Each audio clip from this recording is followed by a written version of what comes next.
Everyone has something to share, in either wisdom, story, or logic, and it's clearly amazing to hear all the differing missing links discovered by people, unique to their own journeys, and in how they have come to discover them. Together, we can help to build a bigger picture for a better future, for a brighter tomorrow. Let's stand united. Let's remove the veils, and let's create a new world together. Are you that missing link? Join Jesse Hale on the Missing Link Talk Show as he helps to unveil the mystery through the unique wisdom and store of others.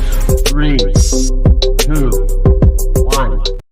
Welcome, everybody here back for another week on the Missing Link. Today, we're excited to talk to someone who's a specialist in archeoacoustics, frequency healing, music tuning, biotuning, brainwave entrainment, audio engineering, geomancy, and Templar-based applications. Welcome to the Missing Link, Trevor McGrath. How are you doing today, brother? Doing good, man. Thanks for having me on. Appreciate it. Looking forward to seeing what we get into. Awesome. Well, why don't you start off with telling us about yourself, telling us about your journey, a little bit about your background, education, maybe what part of the world you grew up in, what part of the world you're in now, anything that you want the audience to know about yourself, especially if they may be hearing you here for the first time. Yeah, I was mainly raised out on the West Coast, Washington State. My dad was in the Navy. We moved around quite a bit, but mainly Washington State. And about my early 20s, I had a spontaneous, what you could probably call kundalini awakening. Opened my eyes overnight. I started taking my applications of music, which before that I was in the hip hop production, and started turning it into more meditative kind of frequency stuff. I got on board with the solfeggio scale, binaural beats, monaural beats, and such. And later on, I got in touch with a circle of people when I moved back out to Illinois and joined an order. And from there, I had a big awakening, like a secondary awakening, I guess you could say. I was visited by a knight in the etheric, and he showed me a city in the sky, to put it in a nutshell, and told me that was Jerusalem. So later on, I go to, kind of integrate more on the idea of Jerusalem, geomancy, and how there is like a global grid, basically, that that we can tap into through various means of frequency and sound and light, entrainment, anything with a pulse, right? So that's mainly where I'm at with it right now. I do binaural beats. I do custom tracks for people. They can email me, and yeah.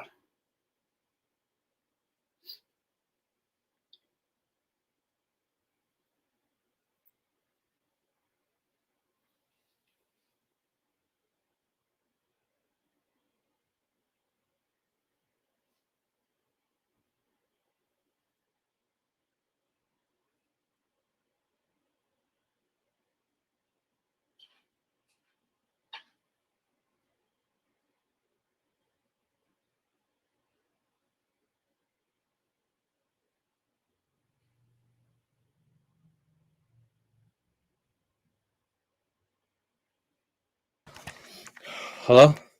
Hey. Sorry about that. My dog just vomited, so I just had to no good. Get him outside and just clean up what his little bones that he threw up. Uh-oh, that's no good. You want to restart maybe? Because my cat's causing a ruckus over here. And I got a little distracted anyways, too. All good. It's already on all the platforms and shared out. So we just keep going from here. So where were you at?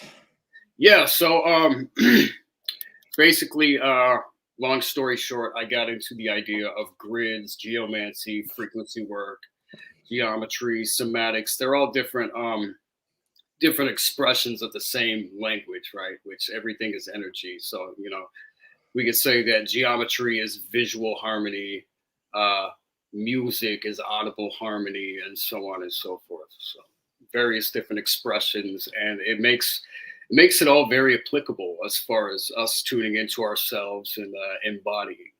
ourselves. Awesome. So what got you into the music? So I was into hip hop production from a young age, 14 years old. And when I had my awakening, I started integrating that with healing tones and frequencies. One of the biggest components in my awakening that really helped me facilitate that was the solfeggio tones, the binaural beats. So I just put two and two together and made four, basically. And that's where I'm at right now with it. I have my Audible Alchemy YouTube channel, and I do custom soundscapes for people. They can reach out to me in my email and get more information on that. So they changed music from, the 432 and different frequencies to the 440. I guess that's, in lots of musics, if not all of the standard music nowadays. Do you know about that? Maybe why they did that? Yeah, so they did change the tuning of A, and more so than that, they changed the intonation, so the ratio between each note, and that's a little bit complex to kind of get into without giving a visual representation. But long story short, there was a prince in the Ming Dynasty, Zhu Ziyu, and this was back in I think the 1300s, and he was a brilliant mathematician, astronomer, philosopher, but he was on board with a very corrupt dynasty in a very corrupt time. This is a Mongolian dynasty that later went on to rule most of China. But he's the one behind implementing what's called equal temperament tuning.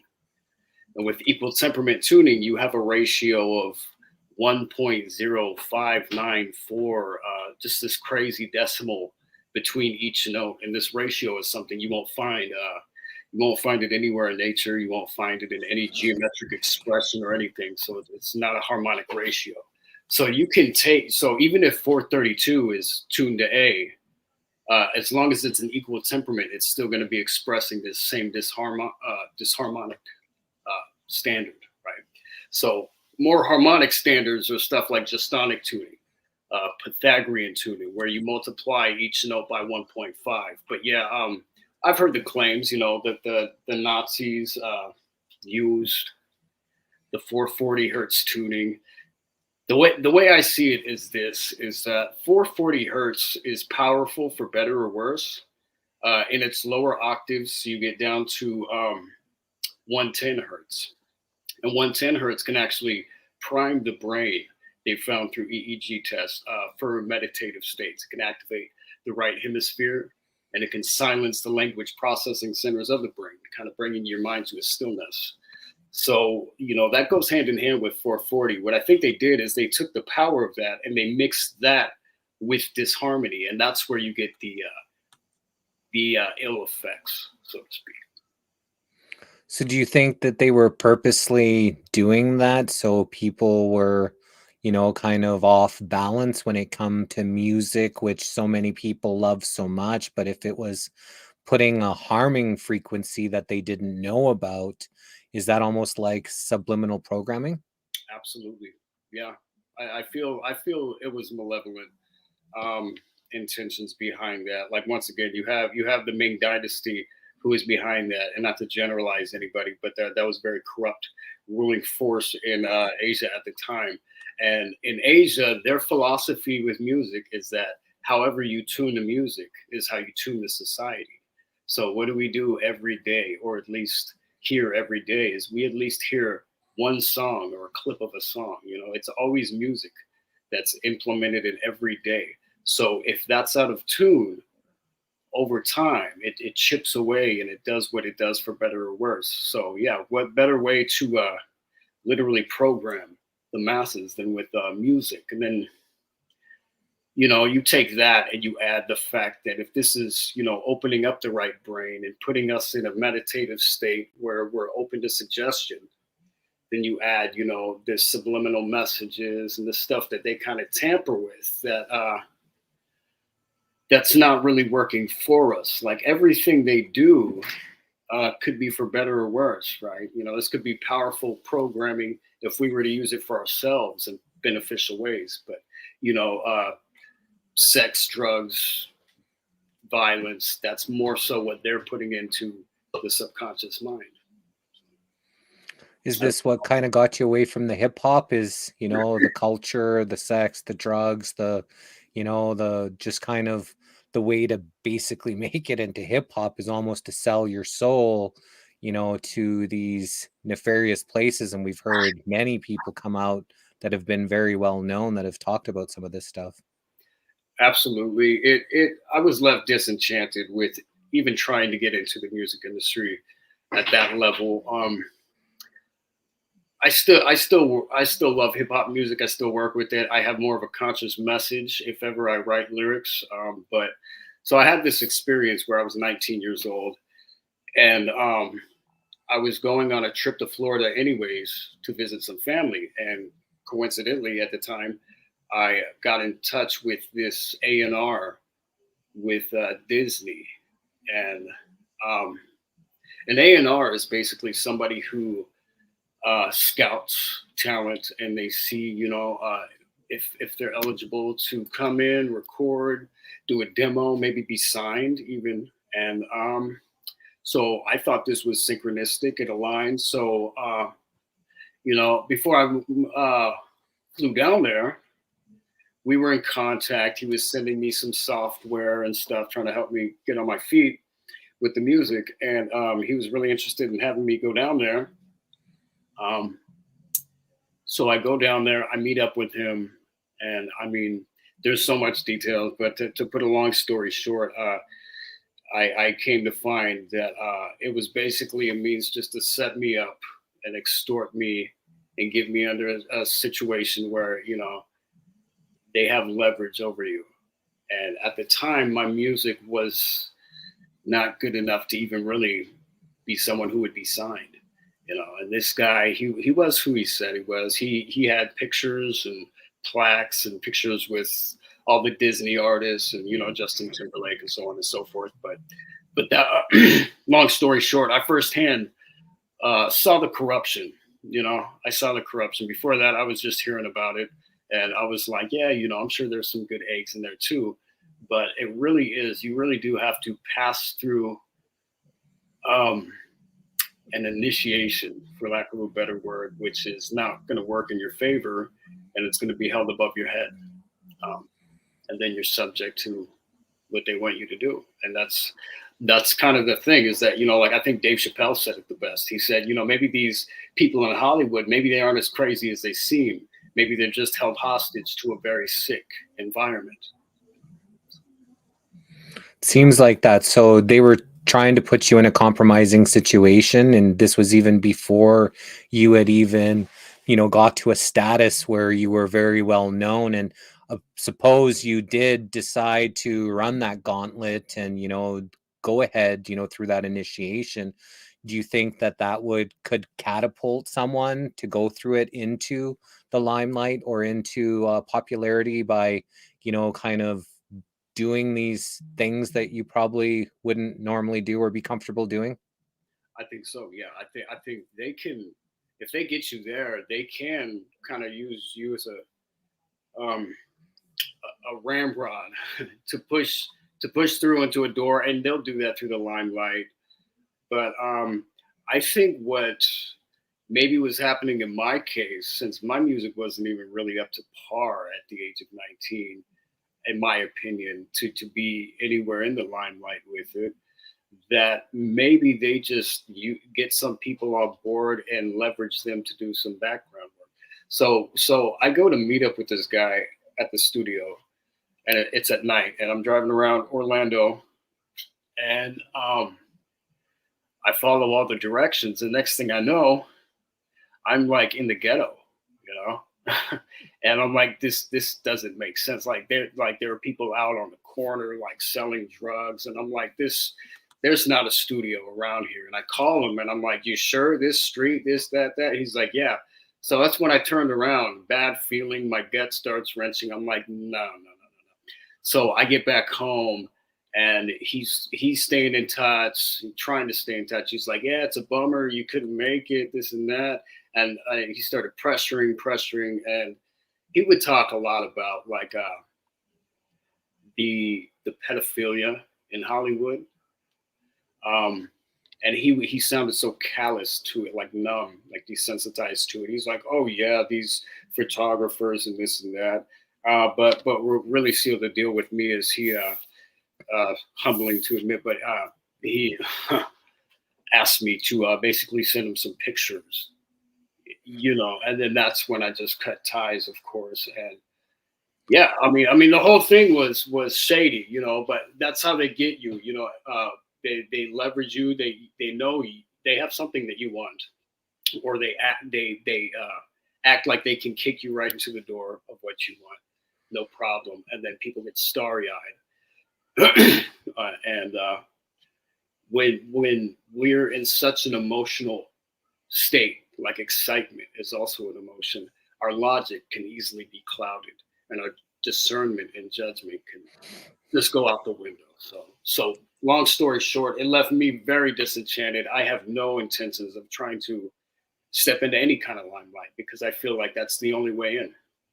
From all I've heard and seen, they're going to have something to leverage you with.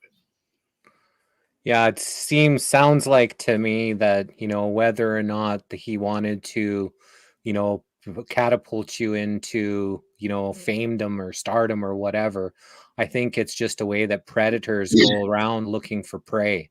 And then they look on these artists who aren't quite successful and then prey upon them, promise them all these fancy things if they just do these certain things. And for a lot of people, that they just want to pull themselves out of maybe the hole that they're in, or the ghetto that they're in, or the financial situation, where people will go ahead and do these things against what they would normally want to do, just in the hopes that it comes true. And then maybe 90% never takes off. They're just that 10% that they catapult in, but yet there's 90% of people out there that probably will never tell the story, probably will never share how humiliated or what they were having to do, because most people wouldn't want to talk about that in a public way, so they just zip it and not really share that with anyone. And then these predators just keep preying upon these musicians, or actresses, or models. I'm sure this happens a lot throughout the entertainment industry. Yeah, a lot of people don't want to talk about it, and especially like, it's very humbling for like, you're a man and there's another man, and you're like not a kid, you know what I mean? And they're trying to do something like that, and then it's very weird to even talk about. But I figure I might as well bring it up because it happened. But also, what I want to add to this too, I think, is that, yeah, there's a, like, we're hearing about a lot of human trafficking and the adrenochrome stuff and all that in Hollywood, and I feel that is very real. But I feel like there's so much gray area in this, that we think we know who's doing this, and we think we know why they're doing it. But I'll put it like this: I think at least 98% of these people step into Hollywood, be it through acting or through music, with the best of intentions. They fall into the mix, they get leveraged, maybe they get honey potted or what have you. And beyond this, people will say like, "Oh, I would rather them just kill me than do any of this." It's like, the way I see it, they're not going to kill you. They have all these connections. They'll kill you if it's last resort. But what they could do, to get you to do anything, is say, as sick as it sounds, like, do this, or else we will, I don't know, torture your loved ones. Stuff like that we don't think about. We don't think about, like, and we shouldn't even have to hypothesize on these situations, because it's that far out. But to play devil's advocate to this whole thing, as far as, people being so against everybody in Hollywood, there's so much more in the background that, like, you really don't know. I don't think any of us really know what we would do if they were to be able to leverage us to these high degrees, So just a thought. I wanted to throw that out there. For sure, it's generational, and this sick system that's put into place didn't just happen overnight, and it's entrenched in so many different areas. And like you said, a lot of these people, you know, probably had good intentions, probably were good people going into it, and just got manipulated and corrupted in this sick, sadistic society to the point where they feel they have no return.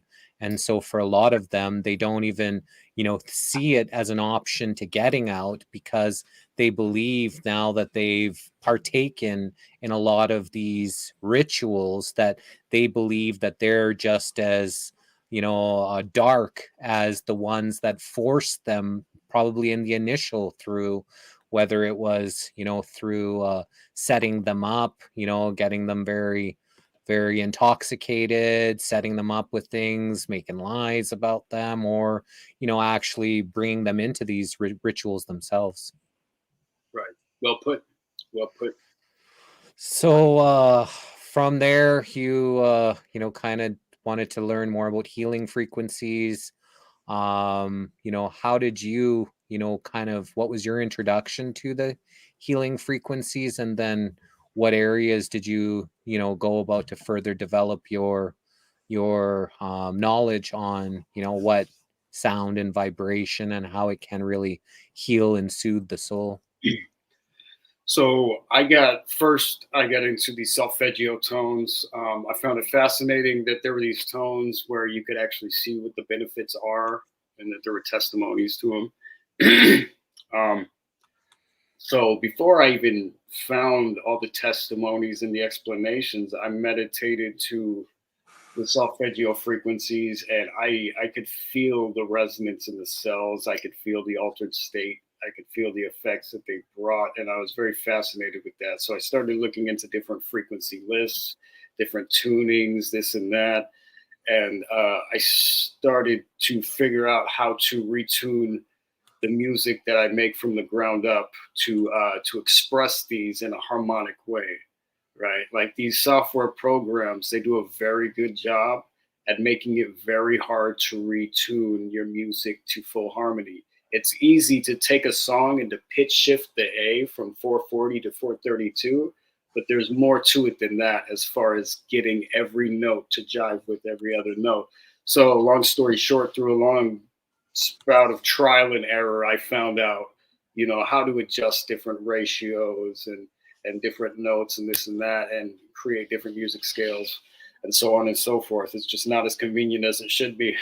Like I said, these programs, you know, it's very interesting. You almost smell the conspiracy even in the music program, you know, as far as everything is preset to be detuned. So you have to, you know, if you didn't look deep enough into the options, you wouldn't have known to fix that and so forth. So, yeah, I mean, to this day, I use them frequently. It's my favorite go-to. I think it's a great facilitator. I don't really believe in any one modality being like the holy grail that's going to fully heal somebody. I feel like it's always a synthesis, you know, sound, where's your mind at, diet, even stuff like that. It all goes together to make the bigger picture. But sound is definitely a potent healer. You know, it's air pressure when you think of it. You know, one of the best examples is to just look at a subwoofer. You know, the woofer's pumping in and out. You know, that's what a bass frequency is. It's a slow, long wavelength. And then the higher frequency is a shorter wavelength. So with that, one of the most healing components of sound is if you can create a standing wave. So a standing wave is when sound is in a medium or in a chamber or a temple, and it can basically bounce off the wall back to itself and create a perfect figure eight, to where the wavelength matches the exact width or length of the temple or chamber or room or what have you. And these standing waves, excuse me, this is one form of how they would levitate things, and science is just now coming back to rediscover this, right? So if you have, you know, this sine wave going this way and then it comes back this way, it's positive and negative air pressure on both sides, and whatever's in that middle area or the median of the sine wave, it's not subject to positive or negative air pressure. It's in an in-between state. So it's not subject to gravity, but it's not propelling upward either. It's in the 0 point, right? So the health benefits to that are phenomenal, because basically we can create this within our own body with harmonic tones. And what it does is it can give your cells basically an uplift or a relief from gravity. And you could see that as, your bodily systems just kind of snapping back into their natural state, be it your nervous system, your lymphatic system, so on and so forth. So have you gone through different sounds, different frequencies to see how they've made you feel personally? And do you have some that are more your favorites that kind of touch you, or would that just be mood appropriate? Sometimes you would like different frequencies depending on mood or need, but maybe tell us about your experience with actual different frequencies.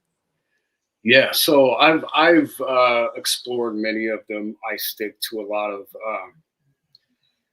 frequencies that break down to 3, 6, or 9. Though those aren't the only harmonic frequencies. All frequencies that break down to 3, 6, or 9 are harmonic, so you can never go wrong with those. As far as my favorites, I'd say 110 to 112 hertz. That's that frequency or spectrum we were talking about earlier, where it activates the right brain. It silences the language processing centers. From what I gather, it calms the amygdala.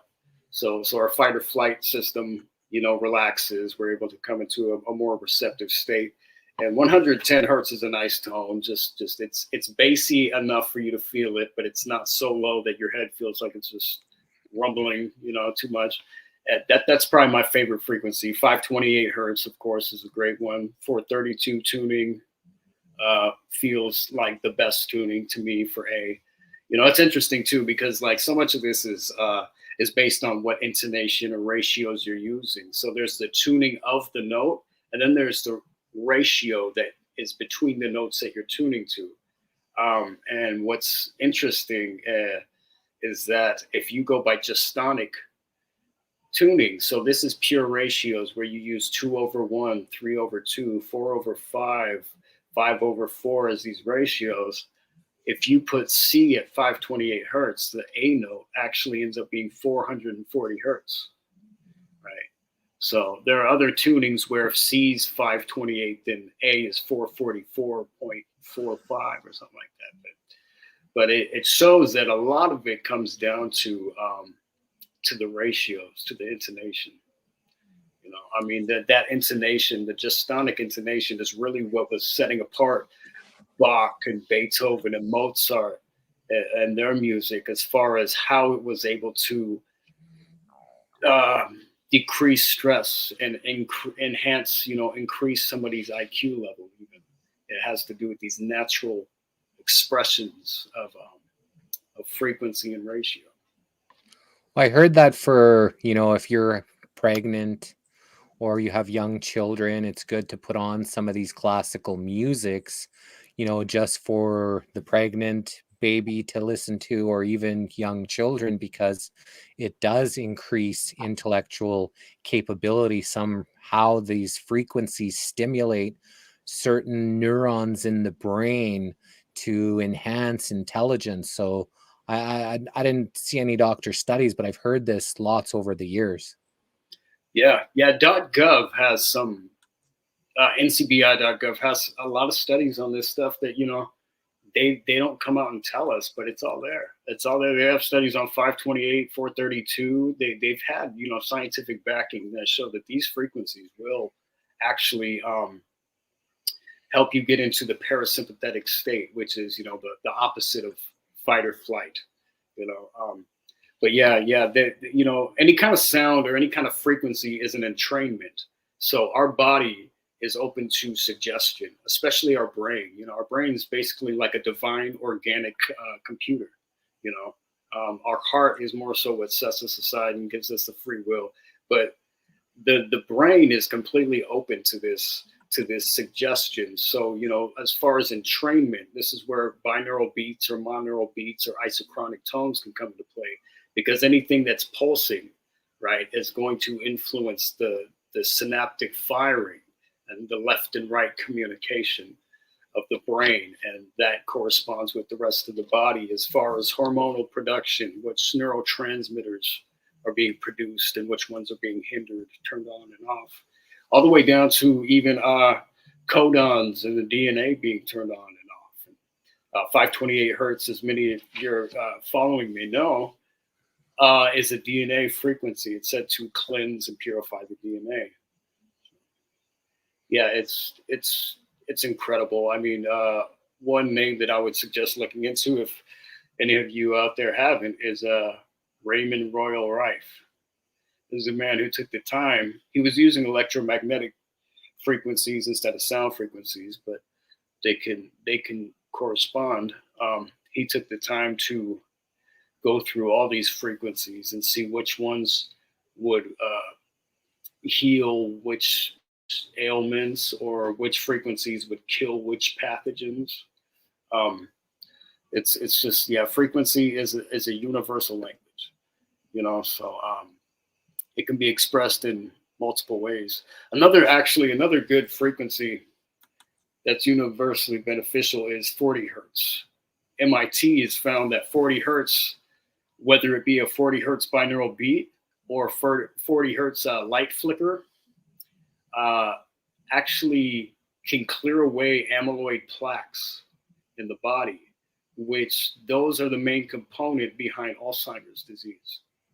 So 40 hertz frequency, be it light or sound, can do a great justice for that. So I hear the Alzheimer's is due to a lot of aluminum heavy metals in the brain. So would this maybe disperse some of those metals from the brain? Is that why you're saying that it could help someone with, that's having Alzheimer's issues? I would guess that it could through some way, because one thing that 40 hertz can also do that they found in that same study is it can flush the lymphatic system. So you'd figure that the aluminum, that's our drainage system, right? So the aluminum would go out through there. So absolutely, I could see that. I could see it directly working with that. What was I going to say? Yeah, 40 hertz, be it light, flicker, or sound, is supposed to do that. And this is the thing too, is that our DNA mainly speaks 3 languages, water, light, and sound. And this might bring us back to the book of Genesis, where, it was spoken into the water. So you have the sound, speech, spoken into the water, let there be light. And that's an expression of our DNA in a nutshell, right from the beginning, was the word. So we can impact our DNA, and through that, the rest of the bodily systems can follow in more of a harmonic, way. It can get more to the root of these things, to where flushing heavy metals and so on and so forth can go hand in hand with this. It just, if your body's in the parasympathetic state, it's going to heal in all the ways that it knows how to. It's always trying to heal itself. The thing is that we keep it in this fight or flight state by being on the grind, running around, trying to make a million things happen. Where some people are stressed about money. Some people drink coffee 20 million times a day. And I mean, not to preach or anything, but it's just these things are something that keep us in this fight or flight kind of go state. And that state is much needed too. But if we never give ourselves that full sympathetic state while we're still awake, then it can tax us over time. We get that when we're asleep, but the key is to integrate the two. So to be able to rest and digest and regenerate while we're still awake, that way we integrate. I was going to ask you about your thoughts on, the pineal gland or third eye, and if any frequencies you know of. Karen made a comment here. I did 928 hertz for the first time, felt like it was going through portals with my third eye. So do you know much about what frequencies can maybe respond to third eye activation, cleansing the pineal, or have you, heard about that at all? Well, it's interesting she mentioned that one, because that's just 8 hertz below the frequency I was going to mention, which is 936 hertz is one of the frequencies that can really help facilitate the third eye, the pineal gland. Another one in terms of binaural entrainment is anything that's in the gamma wave spectrum. So a gamma brainwave is a very high brainwave, and this brainwave actually causes every part of the brain to communicate with every other part of the brain. So you have this full brain integration going on there. And what's in the center of all the crossfire, I guess, of all that is the pineal gland, the only gland that is non-binary, right? It's just right there in the center. Every other part of the brain has a left and a right component, except for the third eye or the pineal gland. So gamma waves can definitely help facilitate that. 936 hertz can help facilitate that. In some schools of thought, they'll say that the A note in general is right there at the third eye, and then B note is right here. So anything in the A note spectrum can resonate on a certain layer of that center brain region as well. Did you say the A was the 440, around the 440 as well? Is that one of the ones they targeted? So yeah, well, here's something interesting is that the calcite crystals that are around the pineal gland, right? So naturally we're supposed to have some layer of it, but when it grows too thick, it starts blocking it. And that's what we call calcification. But they did a study on the calcite crystals, a spectroscopy study, and they found this certain wavelength that these crystals are putting off. Now, when you convert that into sound, it's actually 440 hertz, right? So once again, we have this frequency, 440 hertz, that can be used for way better or for way worse. So what I think the conspiracy behind 440 hertz is that they took a frequency that would say resonate with your pineal gland, and they put it in the mix of all these other frequencies that don't even resonate correctly with that center frequency, causing this distortion, this disruption, this non-equilibrium to where, now we're panned all the way to the left for the most part. If we look at our society, we're strictly logical. We're strictly objective reality. Anything subjective is kind of brushed away. People are like, where's, burden of proof. We hear this stuff all the time. We're panned so far to the left, So 440 hertz can resonate directly with the pineal gland. And when you put that in the mix of harmonic tones, it can actually be beneficial. So there's a lighter side to the coin there with 440 hertz. Mary from our Facebook is saying, loving this topic on frequencies. Did you know that fabric has certain frequencies as well? Yeah, I've heard a little bit about that. Cotton, correct me if I'm wrong, I think cotton is one of the most ideal ones, conductive. I can't remember which ones they said are like the worst ones to wear. It's where it drops your field to zero or what have you. But yeah, that's something I would like to look into more. Because, we just throw stuff on and go, if we became more conscious of these subtleties that we partake in every day, clothing, music, even as far as light, what are we seeing all the time? We're seeing our screens, I'm just as guilty as anybody else. I'll sit on Facebook for way too long. And next thing I know, my circadian rhythm's off and I'm staying up till 5 a.m. every night, But it's a fascinating topic there. Back then, I do believe they were mainly wearing like linen and fabric or linen and cotton, stuff like that. Well, Jen's saying polyester is very bad, and linen, yes, and cotton, any synthetics like polyester isn't good. Yes, fabric's interesting. So polyester, any of this fake, the rayon or whatever, they make the socks out of polyester. It makes my feet itch so bad that sometimes I scratch it till it bleeds because it's so itchy. So I have to look for the highest content of cotton socks to not get this. It's really weird. Just above my ankles, it just gets so itchy. And I think it's from the frequency of the fabrics. Interesting. Yeah. Like, when we start getting these sensitivities, Western medicine says, "Oh, you have a sensitivity. There's something wrong with you." It's like, no, you're go take a pill. There's something wrong. Go take a pill. Yeah, it's like, no, you're snapping back to your natural state. This is a good thing. You're supposed to feel these ill effects if what you're partaking in is ill. It's the body's way of letting you know that this isn't the route to go. So yeah, Our warning system. exactly.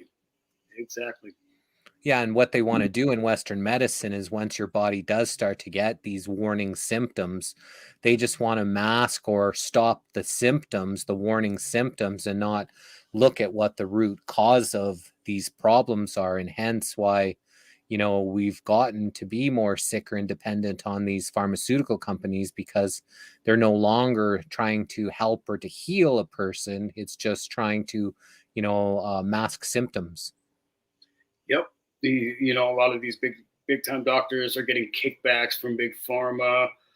Big pharma has taken over the industry in all ways. And I mean, there's always good eggs in there, and there's always the Trojan horse. But for the most part, that's the Western medicine. I think really the only thing it's good for in ways that nothing else can do is maybe surgery, if like emergency surgery. But other than that, what they're doing is they're just taking natural things and chemically synthesizing them until they're no longer natural. So how is the body going to read that?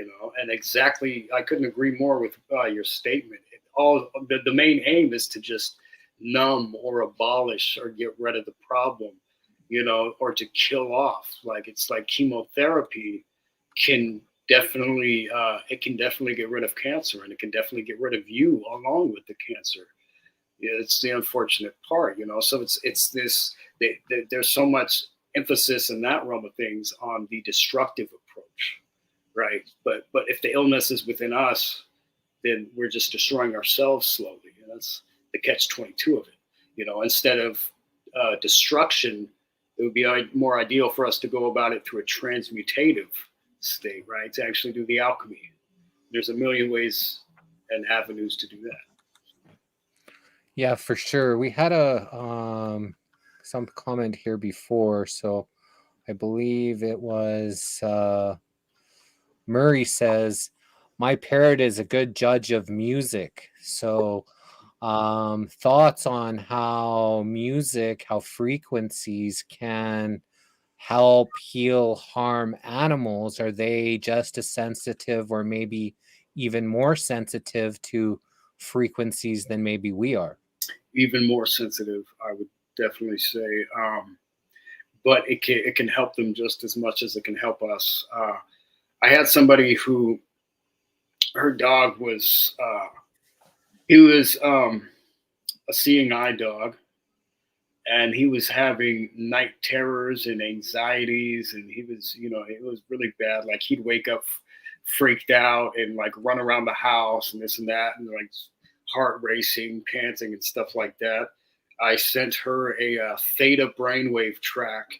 He listened to it. She played it around him. So usually with brainwave entrainment, you got to use headphones, but you can't really put headphones on a dog, of course. So she just played it out loud, and just the pulse over the course of 3 days stopped his night terrors. And from there on out, he was fine. He was completely fine. So, and that's the thing too, is that these frequencies, it's not something that you have to use every day for the rest of your life. Your body is going to just need the reminder of this certain frequency, and then it will generate it itself.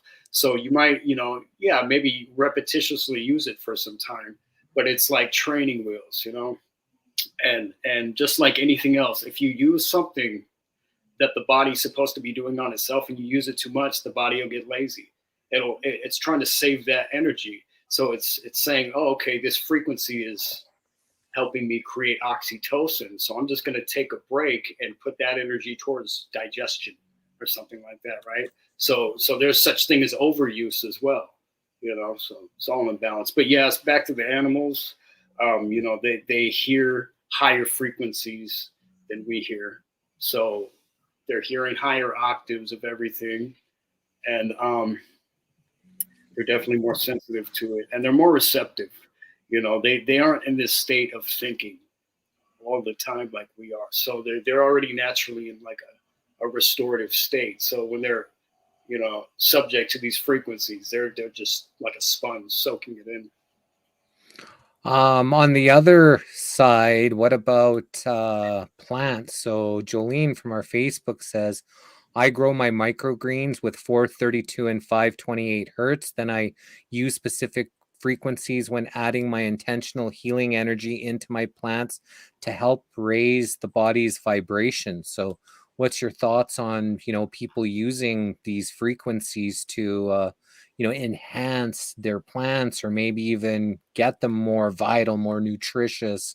We have the Professor Emoto about the water, talking into the water. Can you talk like that into your plants? Can you talk like that into your food?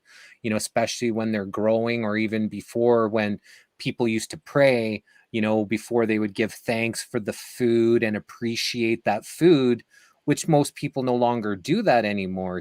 There's the odd people here and there, but do you think all that extra intention, giving thanks and going into the food and the frequencies, all helps, your overall, ingestion of it?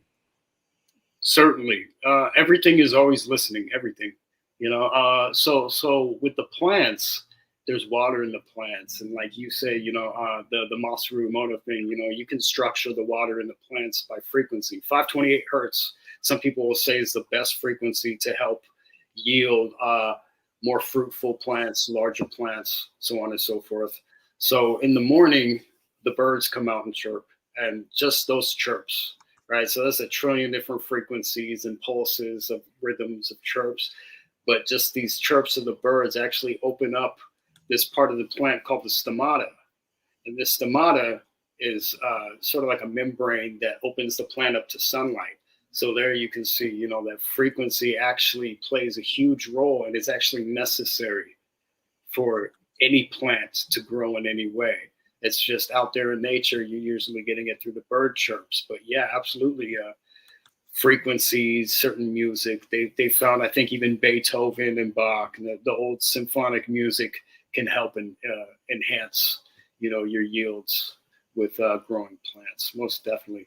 Yeah, everything is always listening. All matter, if we look at it through quantum physics, before it's particle form or in the material realm, it's in the wave form. So the wave form is the causal language that all matter is speaking, and sound comes in waves, light comes in waves, even gravity has been expressed in waves.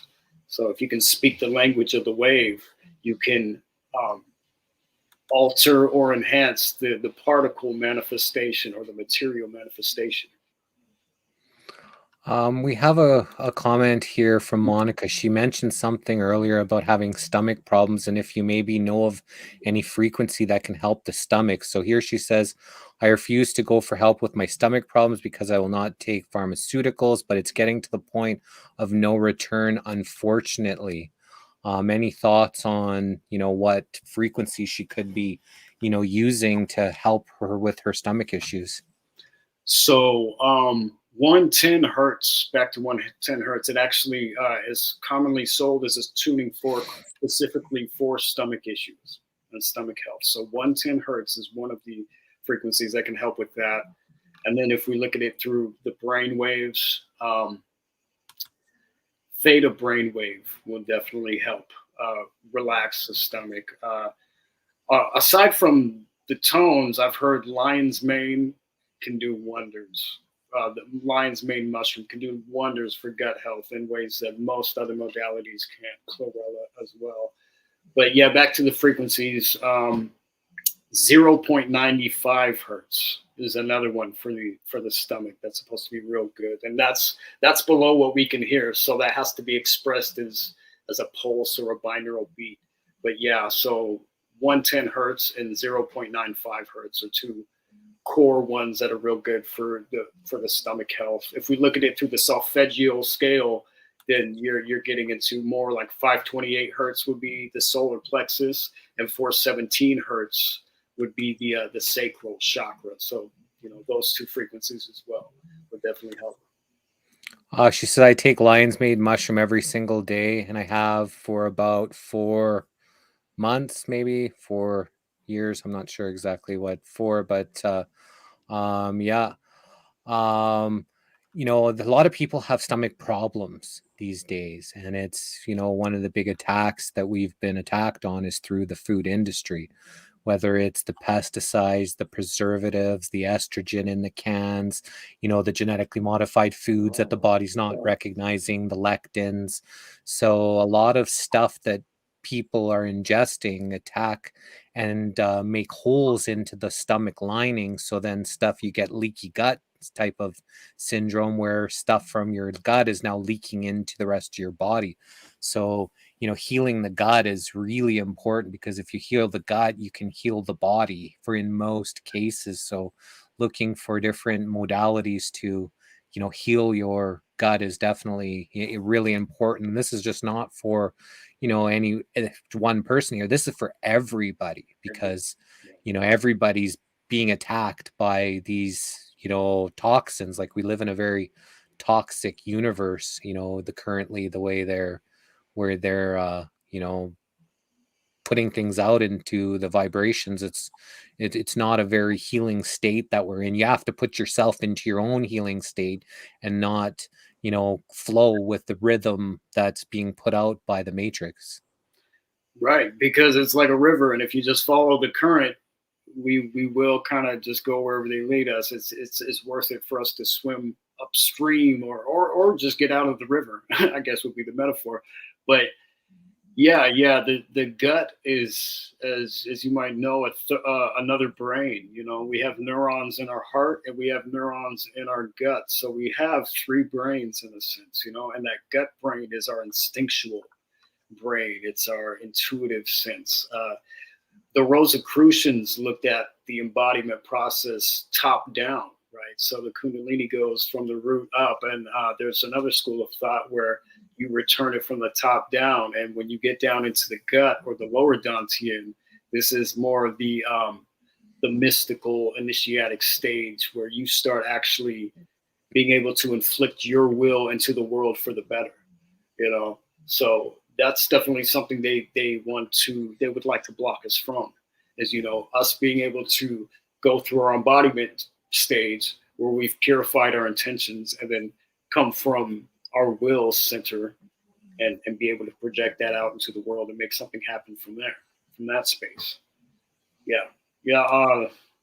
The gut has a lot to do as well with our dental health, from what I've come to find recently too, and it only makes sense, how things go to and fro, so they go hand in hand. I've had problems with dental health and, cavities and such. And I started looking into it, and I found that, look to your gut, believe it or not, because it's, what's being exchanged to and from has a lot to do with it. Yeah. And everything, like you said, it's wild how everything is connected. Like, even like the bottom of your feet is connected to each and every single one of your organs. And there's different pathways that go like from the bottom of your feet, and they've disconnected us from the earth. How often are people daily going out and stepping on the grass, stepping on dirt, stepping on sand? That's why when people go on these vacations and they just feel so energized, they feel so better when they come back, because how often when you go to especially these warmer places do you have your shoes off walking on the earth when you normally wouldn't walk on the earth? And I experienced that when I went to a reflexologist, and I had quit alcohol at this time, but I was still doing synthetic drugs, like MDMA and, stuff like that. And this reflexologist started massaging my feet, and I ended up falling asleep, and she didn't know me. She didn't know who I was, what I was about, what I was doing with my spare time. And I wake up and she goes, I found a lot of callus on your heart. I was like, really? I'm like, well, what does that mean? She goes, well, are you maybe doing a lot of ecstasy? And I'm like, no. I'm like, a lot of MDMA and some other stuff. And she goes, well, you better ease up on that, because I can feel you got a lot of callus on your heart. That was it. That was the last day I did any synthetic drugs, when some stranger was massaging my feet and was telling me I was partaking in too many of these synthetic, synthetic things. And never again did I touch any of it. That was the last day that and I had stopped drinking alcohol 6 months before. Then I stopped all synthetic drugs, including Tylenols and everything. Taken few over the 10 or 8.5 years since. And then 6 months later, I quit cigarettes. Those were, you know, some of the things that were on my pathway to start coming back into harmony, because I wasn't in harmony before. As pure as my heart was, I still was living, you know, with all these intoxicant induced, you know, lifestyles that, you know, you can't really be in harmony when you have a lot of these things that are controlling your world. Right. That's amazing that you picked up on that just like that through the reflexology of your foot. Yeah. Yeah, I was I was, like I said, that changed the whole course of my history, because I was doing that on weekends, sometimes 2 or 3 days every weekend, right? I quit the alcohol, but was still partaking in this. So every weekend, 2 or 3 days, and it was like getting heavy. And it was to the point that I needed to do something. And that was just the kick in the ass to like tell me, hey, you know, you better stop that. Because if some stranger can tell you that you need to fix that, that's all the message that I needed. Yeah. Yeah, they say our body is a fractal map. You know, you can take any part of the body. You can take the hand. You know, the center of the hand is the center of your body. It's the heart. You know, even down to the middle finger or the pointer finger. The center of your finger is your heart. You know, the center of this part of your finger is your heart. So you have all these fractals. You know, and you know, the top would be the head, the bottom would be the feet. So it's all fractals. Like everything is interconnected in this insane web. You know, and then we have all these systems and layers like the nadis and the 72,000 nadis and the 12 main meridians and so on and so forth. That it's a highway of multiple grids and expressions, kind of like ley lines. You know, we're like an embodiment of these ley lines. So yeah. Yeah, Jelf is talking here. Been walking on my grass every day after my breakfast, and I'm feeling so much better daily. Just a small practice of putting into your habit. You go and eat, you go walk outside for 5 minutes, just, you know, decharging that energy into those negative ions, whatever it is, you release it into the earth, can actually help somebody, just as simple as just walking on the grass every day. Now, you mentioned here in your bio, it says rebuilding the temple, Templar Gnosticism, edited and published. So, is what's, you know, the connection with Templar music, or what does that mean? So the Knights Templar were a group of Gnostic warrior monks, but there was a lot more to them than just the knights that we hear about. They had a whole Gnostic college. They had farmers. They had stonemasons. They were basically a society in and of themselves that descended from what some would call the main Grail lineages. But without sidetracking too far into that, to answer your question, the Templars set up grids and cathedrals that basically facilitated ley lines. And within these cathedrals, you know, you have the emphasis on the music, the cymatic patterns that they would ingrain in the embossments and stuff like that, that would kind of show you, you know, this is the key tone of this cathedral. Stand here, chant this tone, you'll create a standing wave. This standing wave will basically echo out to the grid that they've laid around the world, and that this is like a global internet back in the day, right? So a lot of what they were building these cathedrals with was mainly limestone and sandstone. And these two stones work much like our pineal gland because they have piezoelectric crystals in them. They mainly calcite, little trace amounts of quartz. And so when piezoelectricity, or to facilitate piezoelectricity, you have to compress a crystal. So these stones are already being compressed because they're sitting on top of each other, right? So right there, you can scientifically, for a fact, say that something like the Great Pyramid is creating energy just by it standing as it is, because you have, you know, the limestone, and these huge blocks are compressing the crystals in the limestone just by weight, and it's creating a piezoelectric charge. But when you add to this sound is air pressure, And pressure is a secondary, or sound is a secondary pressure that's going to compress these crystals even more. So this is where the emphasis comes into, with the chanting in these temples. Right? This is half the reason why they would chant in these temples, because it would facilitate the healing effects for them, but it would also put their intent out into the collective consciousness. Right? These are main centers where you can start sending out intent. Once again, for better or worse, ideally it's for prayer, it's for world peace. There's a lot of talk, through the Templar history about this idea of Jerusalem. And many people know Jerusalem right now to be like a city in the Middle East, and that's very secondary. It's not really that. Jerusalem means place of peace or city of peace. And basically, it was originally intended to be a global concept where the world has come into harmony, right? And this is what they saw as the true Jerusalem, what some call the New Jerusalem, but it's really the original idea just coming back to fruition where we're at now.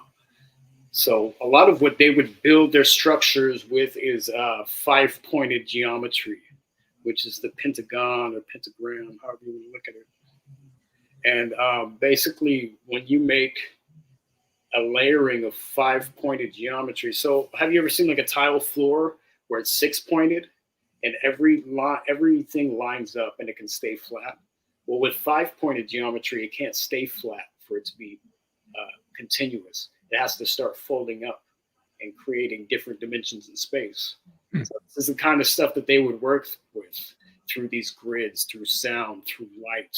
You could even go into the rose windows in the cathedrals and the alchemical effects that that glass had with the sunlight coming through it.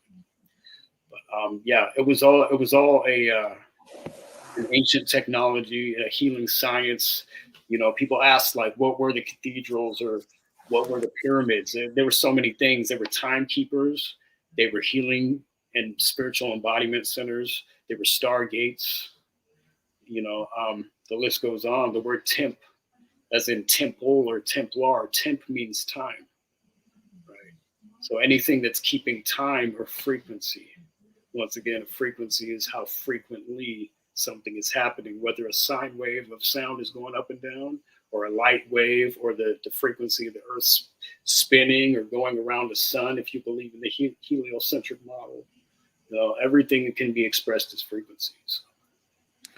See, this is one thing that I think, humanity's missing out on when not going to church, to say, is these old buildings have these big giant organs, and like you said, made out of the sandstone, made out of this glass that has this sun that comes in, that basically going to church was almost like a healing chamber, that you're going into these places with the frequencies, the sounds, and if people are doing the right humming and chanting, it can be a total healing experience. Which now you go into a church, you don't hear the organs, you don't hear that. You just hear a guy talk for a bit and, probably try to scare you a bit into paying you some more. So you pay a little more money and you're not getting the experience of what, the old churches used to do for the people that did, ritually go to them, like weekly or. The higher up Roman Catholic hierarchy, which we could still call the Roman Empire, in my opinion, threw a lot of it off. They coveted a lot of the science for themselves, and they created these pseudo copies, like you're saying. So these churches aren't made out of the limestone they're supposed to be. They aren't facing in the direction they're supposed to be. They don't have the measurements they're supposed to have.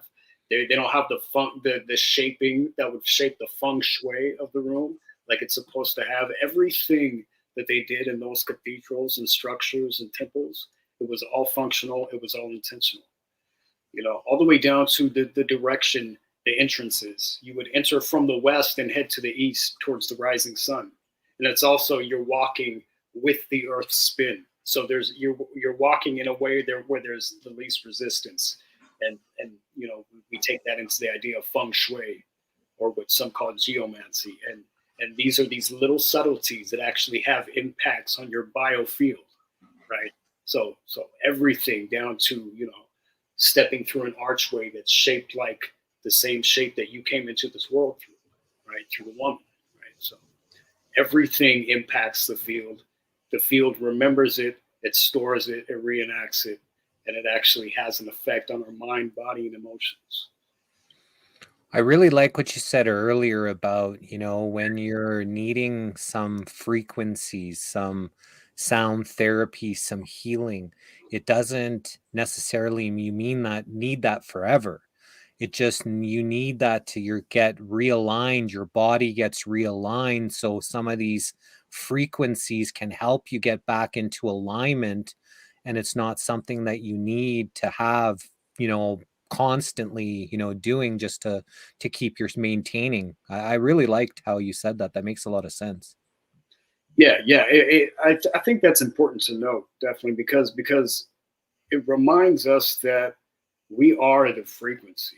We embody the power. It's just sometimes the vessel needs the reminder. And it'll say, oh yeah, it'll catch on after however many times of use, and it will produce that frequency itself like it's supposed to initially. And it all, like from birth, it always would, if it weren't for all these disruptors that, like you've mentioned, from the food to the clothing to the music and messages and movies and stuff. These are all disruptors. If we were left to our own devices and natural state, we wouldn't really need these reminders of these frequencies. They're already out in nature. Here's a question from Suzette. So she said she joined in late, but was wondering about volume, listening to these healing frequencies, or, these tones. Is there a certain volume? Also, listening to frequencies is only effective with headphones. Angeline just, I got her this microphone that she's able to do these things, and she loves to sing, and she's doing these things, and she goes, oh, it sounds so different when you put the headphones on, and she's like, listen to it with headphones because it's not the same. So, how should people be listening to frequencies? And does volume make a difference? If you're got it cranked where it's pounding your chest, is it going to have much more of effect than if you just have it on a low light, volume that, it may take a lot more of you listening to a low light level to get that same effect as this pounding 10,000 watts system is going to put into your body? You want to be careful with volume. You want it to be comfortable volume. I had an experience where I got very experimental. I calculated the frequency to the Ark of the Covenant, and I thought it would be a good idea to play this as a bass tone really loud when I had the house to myself. And let's just say that I had a whole month of what would be like Herx effect, like a mass detox effect. And I actually went to the ER because I felt like I was being pulled out of my top of my head by a magnet. There were like so many symptoms I had that I wrote them down on a list, and I went into the guy, this just walk-in doctor, and I started reading him off this list, and he's just looking at me like I'm just trying to get a certain pill. And that's why I have this list. So he's like, and he takes my temperature and sends me out, and so I just go to the ER from there. Long story short, yeah, just a comfortable volume, especially with bass tones. With low tones, you don't want it to be, with any of this stuff. As soon as it starts feeling like anything less than good, that's just your body's time, reminder to be like, okay, this is the time to turn it off. Now you've had enough. And the other question, headphones. Okay, so headphones are most ideal if you're listening to binaural beats where the beat is going back and forth. You can still get somewhat of an effect through the speaker with that, but it's not going to be as direct as it is to back and forth. But there's a time and place too, because if you want to affect all the cells in your body more directly, like a 528 hertz tone, that there's a time and place to listen to it out on a speaker, to where it's impacting all your cells directly instead of just going into your ears.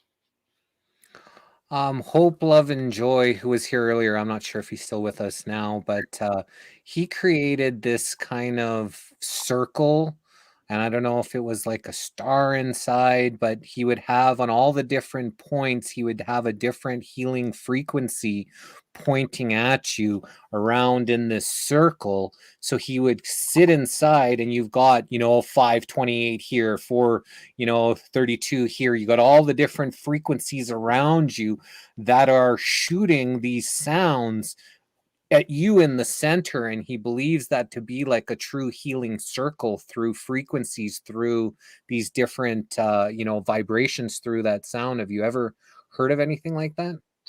Yeah, I've heard of that a little bit, and I think that's a great way to do it. You really can't go wrong as long as all these sounds create mathematical harmonic ratios among each other. Then it's going to benefit you. So sound can also harm us. If there's not this mathematical harmony between the sounds, then it can have not as beneficial of an effect. I'll just say one way, a simple way to see if something has mathematical harmony between two sounds is you divide one by the other. So if you divide, I think it's like 528 divided by 396. Those are two solfeggio tones. You'll get 1.5. And you can see right there that that's half of 3. Like, this is a real number. This isn't 1.0895, some random chaotic entropic number, right? When you start getting into those decimal points where it's like 0.058421 and it has no order, that's how you know it's expressing disharmony. So even in the solfeggio scale, there are certain tones that if you play one solfeggio tone with another solfeggio tone, it's going to create a dissonance. So even there, not all the solfeggio tones will align with each other. But as far as that circle, that would definitely be a great way to, impact the cells from all around you, create basically a healing matrix, like a matrix of sound.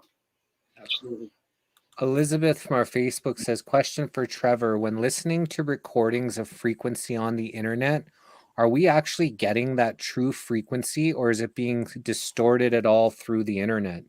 So I've tested it. I've uploaded a pure sine wave of 528 hertz onto YouTube, and I tested it with a tuner, and it read exactly 528 hertz. So you are getting the exact frequency. The only thing about YouTube is that it compresses the file, so it's not changing the frequency of the sound. It's changing the frequency of the bits that the sound's coming through. And this is kind of hard to explain, but long story short, just to simplify it, it's compressing the sound quality. So the effects are cut by about 30%. They're still effective. I've had great effects from YouTube videos. It's just when you can get the WAV file or the original file or the original MP3 file and play it that way, the effects are going to be increased. Jenna from our Facebook wants to know what your opinion is on the iTerra Care wand, if you know of it. It's this healing wand that comes, it's like a blow dryer. It's like a long blow dryer, and it's got some crystals in there. And before my surgery, I was, told I should buy this thing. So it's like $400 US for this like hair dryer. But it's like this healing thing, and they've got all these testimonials on how people that have been injured by the injections have been using it to like help them. Again, I'm not sure how much it's placebo, how much it actually is healing, but have you ever heard of the iTerra Care wand? And what's your thoughts on it if you have? I've never heard of that specifically. I've seen certain things that might be similar, like a wand with crystals and stuff like that.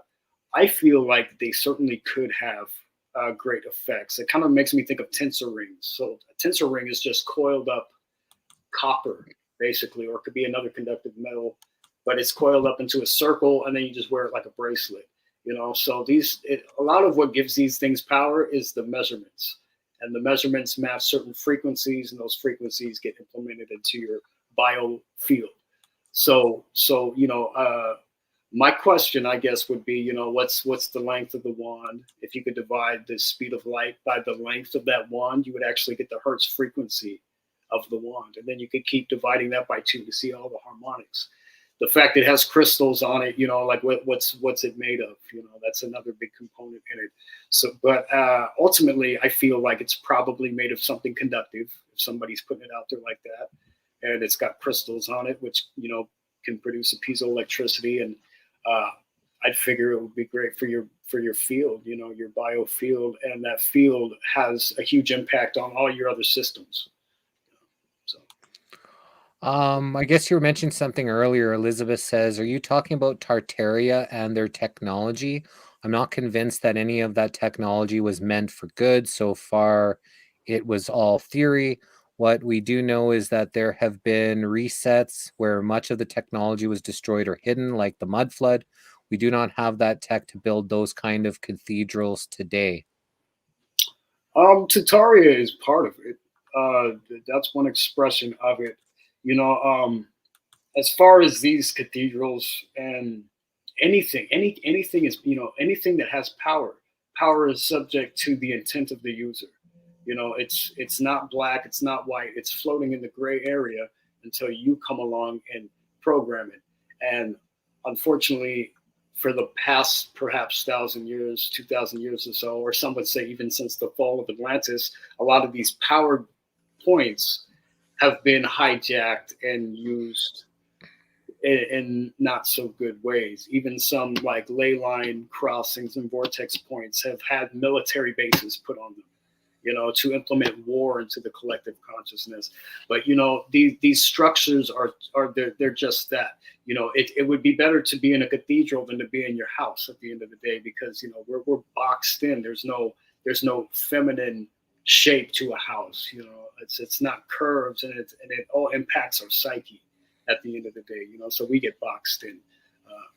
You talking about the cages that were lived in with the metal framing that's covered by the sheetrock that's got electricity wires going through that electrical, so we're almost being radiated in our own house on a very minor scale. But if you're talking about day after day, week after week, month after month, does that actually have an effect on us being in this metal cage that they want to call a house these days? Absolutely. The ELF waves, all the way down to the sheetrock. Even the sheetrock is a very good facilitator for mold. That's a huge unseen, under the radar problem that could be the cause of so many people's illness. And they don't even know it. Back to the cathedral, or these structures. I see a lot of people say that that's Tartaria. Tartaria is a facet of that, but this goes into, this is a science, this is an art form, and it has been used for worse in some ways, to take. Okay, so a lot of bad things happen in Catholic churches, as we all know. Now, the steeple of that church, so the needle, the part that goes up, it's meant to project energy. And that could be a prayer. That could also be a human sacrifice. See what I'm saying? It has this yin yang thing to where it's going to enhance. Wow. So if they're doing some horrible things inside of that church or cathedral, they're sending that energy out to the ether, to the universe of whatever it's magnifying, that energy, the things that are going on inside of it. Exactly. You can use your prayer to send something, but unfortunately, you can use somebody's sexual energy as basically like a carrier pigeon to staple your intent on and send through an electromagnetic structure up into the grid for that to echo to all the other points in the grid and to become a layer around the whole world. Wow. Monica wants... Sorry, go ahead. Intent is everything. It is everything. It breaks things down to where, like in alchemy, the alchemist doesn't throw anything out. He doesn't say this is the bad stuff, this is the good stuff. He says there's good and bad in all of this, and it's a time and place, and I know when to use this, how to use this, you know, and everything can become integrated. So you know, these structures, they're whatever we choose them to be. They're whatever, you know, the user is programming it to be. So ideally, we're going to win these structures back over and use them for the better. Yeah, whatever we magnify through it. So Monica wants to know, do you teach this stuff on your site or on your YouTube channels, or, you know, do you go into theory a lot, or you just straight sounds when it comes to your, you know, people where they can, you know, access you? So I do have a couple of videos on my YouTube channel, and I plan on putting more up there in regards to teaching this stuff. Mainly my YouTube channel is just soundscapes, meditation music that you can listen to. It's usually 20 minutes long. But if you join me on Facebook, that's where I get more into I do posts on pretty much everything I've talked about in more depth. You know, we only have 2 hours, so I mean that's a good amount of time. But these topics go on and on and on and on. You know, so yeah. Just get in touch with me on YouTube or on Facebook, and that's where I put out a lot of my information through. Awesome. Just wanted to share. We got Monica saying you're a very handsome guy. There's definitely something about him. He has an aura about him. And Susie says, I second the handsome. So you got some admirers here on the show here live. So that's great. So how do you think we could use, in a realistic way, frequencies to help heal Earth, help heal the sickness, help heal the wicked?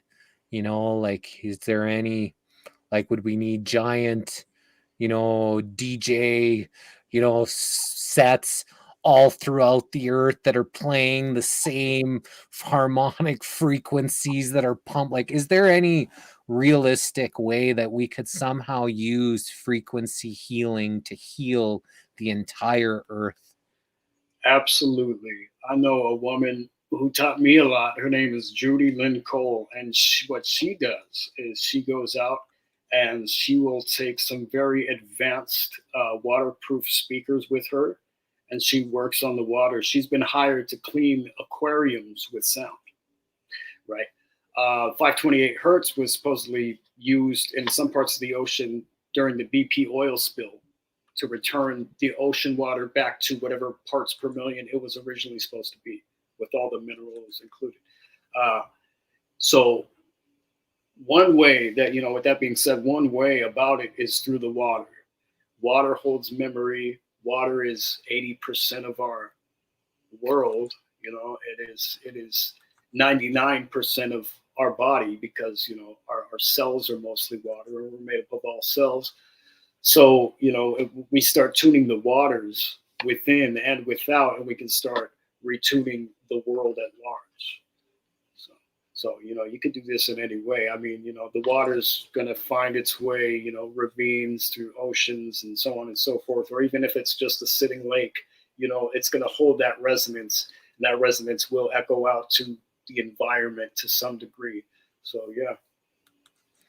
Now, on the opposite side of that spectrum, we've got the military-industrial complex that have set off lots of bombs and nukes and whatever the heck that they have into the ocean waters. Now, how detrimental do you think that that is, not just to, you know, the local animals and, you know, the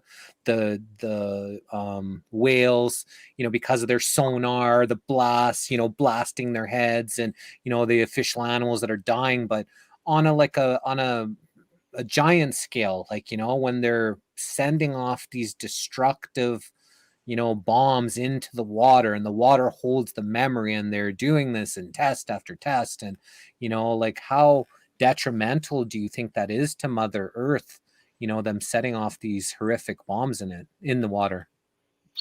Very detrimental. It can throw off circadian cycles. It can throw off, you know, a lot of animals will travel through magnetism, through the magnetite, and we all have magnetite in our brain, so these disruptions as such can throw off a lot of like biosynchronicity, our internal clockwork. And then, I mean, that's just one facet of it. The poison alone can kill. The radiation can be completely devastating. I think Mother Nature is an alchemist, and she can bounce herself back pretty quickly. But at the end of the day, why are we not facilitating her? Why are we working against her in such a way? Yeah, those things can be devastating. It sends out an energy of collision, right? Even our electricity running through our house, it's produced by fusion, by this constant colliding energy. So when we look at our society, you can't post anything without there being a collision. If you post a picture of a rock, somebody's going to say, no, that's a stone. There's always going to be a collision, and that's where we're at right now.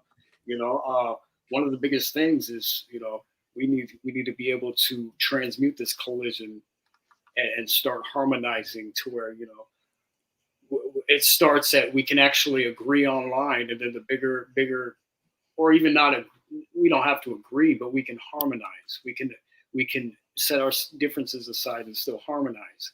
And that's taking care of the real war, because all the other war out there is a manifestation of us being divided.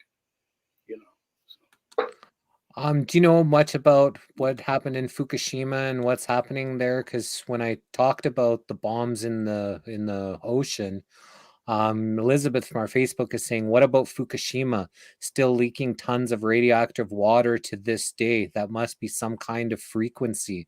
Is that having a harmful effect, do you think, on the ocean and its water?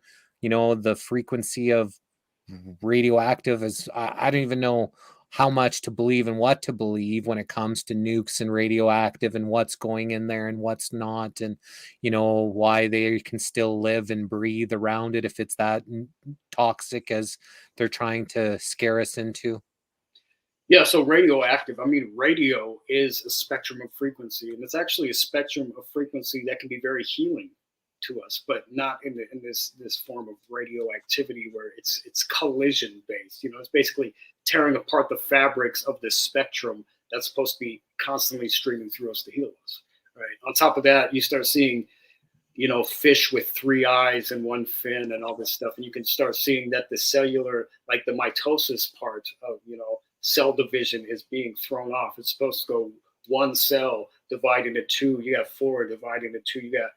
Divide into 2, you got 2 divided into 2, you got 4, 8, 16, and it's supposed to be this binary cell division where it's symmetry that expresses through us as, left eye, left nostril, right, left ear, right ear, and we have this symmetry about us.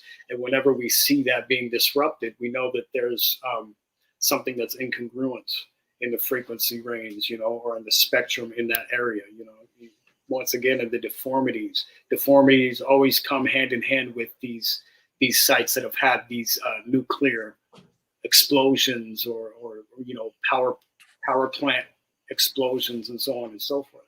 So it's a direct expression of the energy that's coming out. It's almost like it's somatics expressing itself, in a not harmonic way through how life ends up coming into play.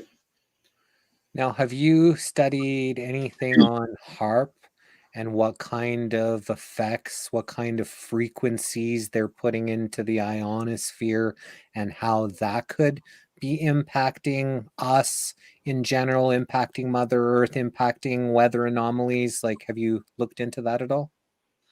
A little bit. High auroral, I can never remember what all it stands for, but when I looked into it, it's kind of the same as when I looked into 5G.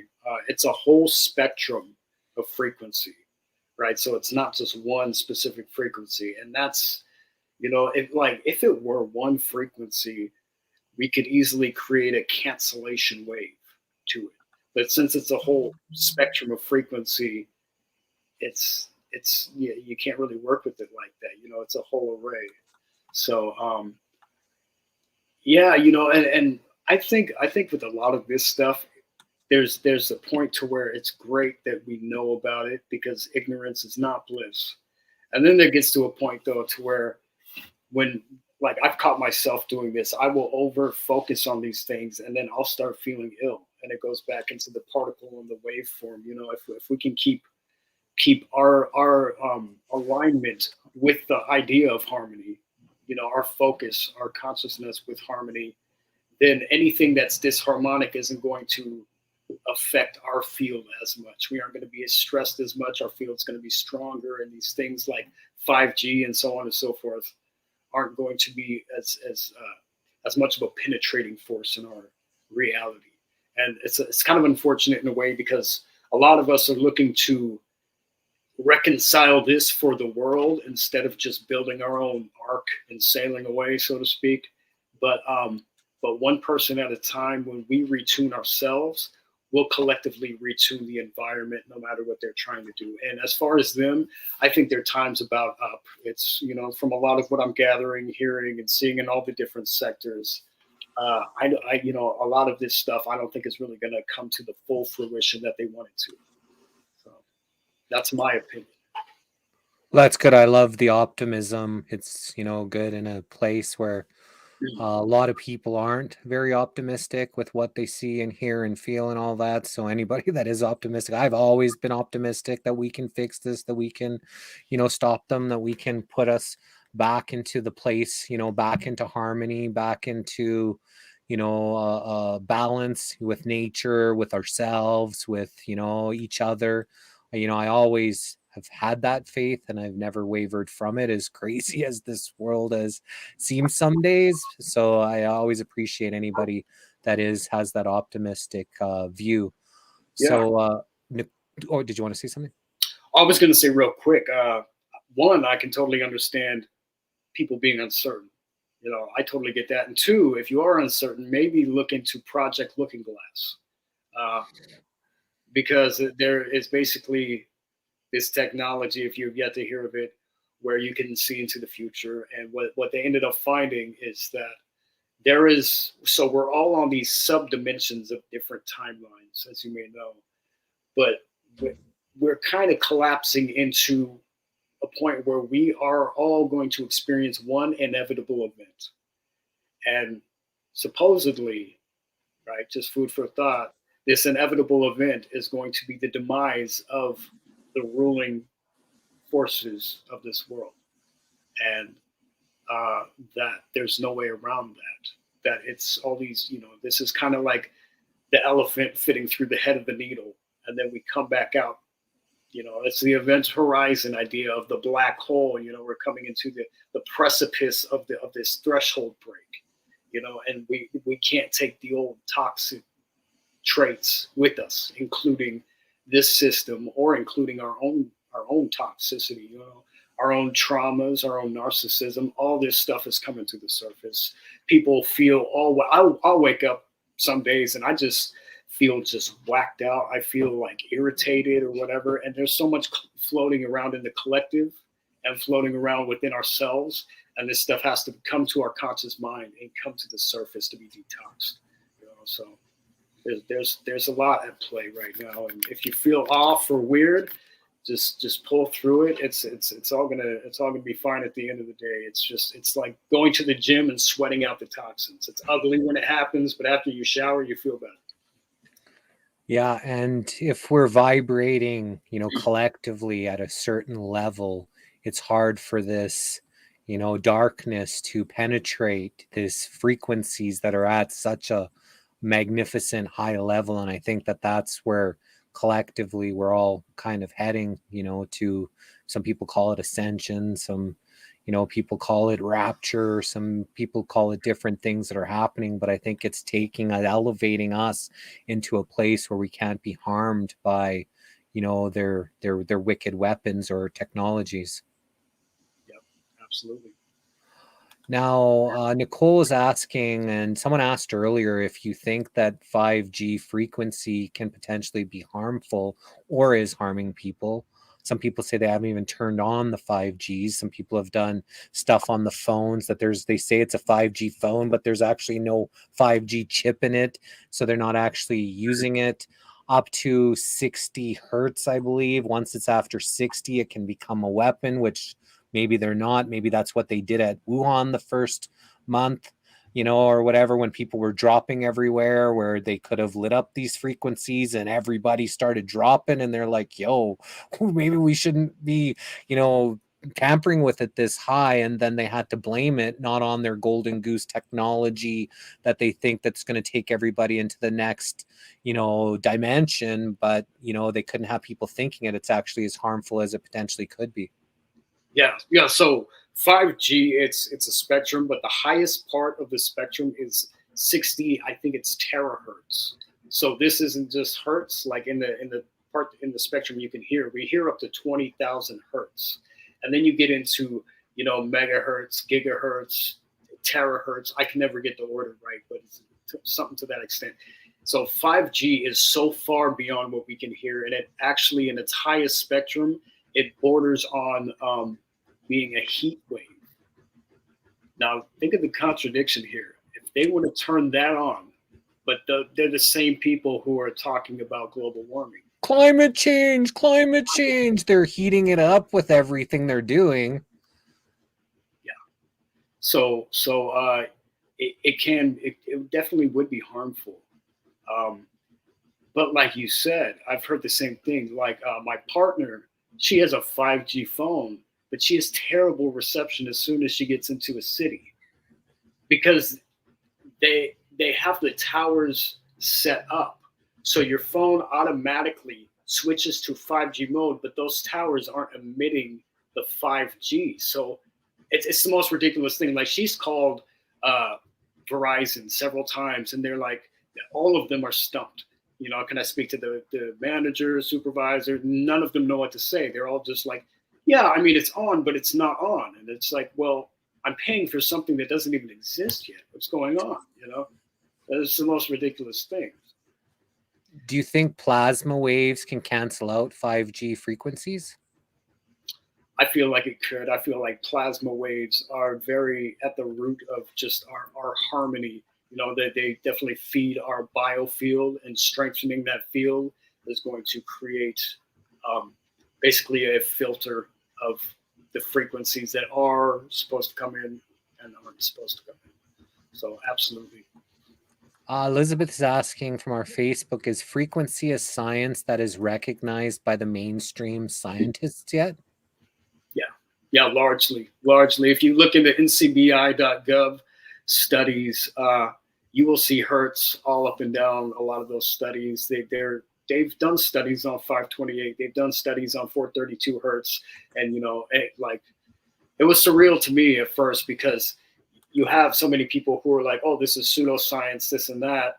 But when you look at these sites, it's a .gov site. These are government studies, and they're telling you right there. So it's hidden in plain sight, therefore not hidden at all. Yeah, frequency is very, very acknowledged. It has been all the way from the roots of quantum physics. Max Planck was going into the frequency at which everything flickers in and out of the vacuum of space.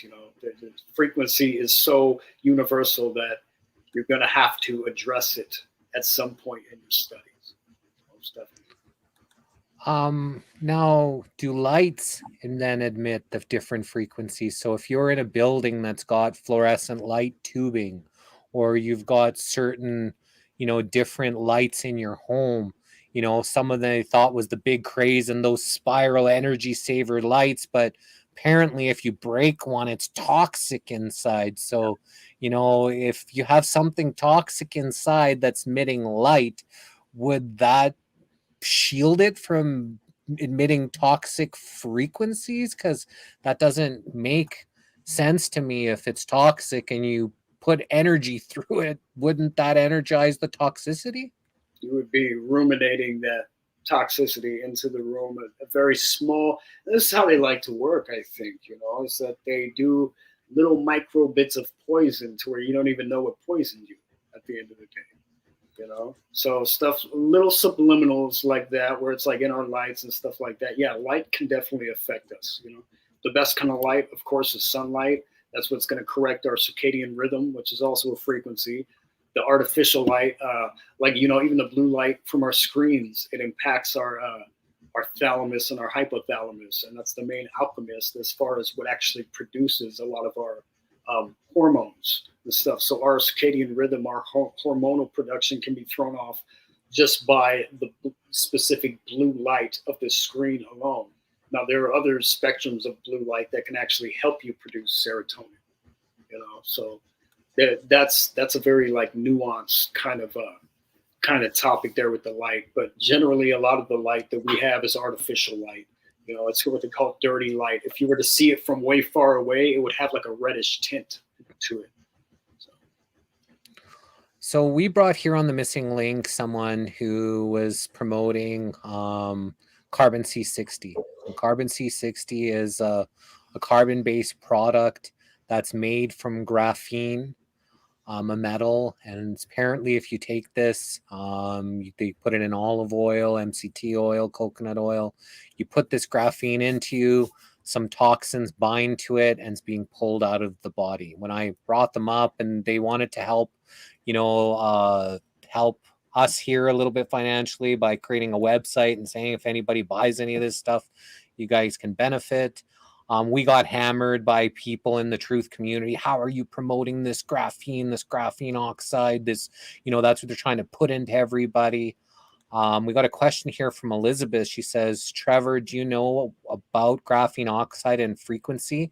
Does it make it easier to use 5 or 6G? Is it 5G because it really means G graphene?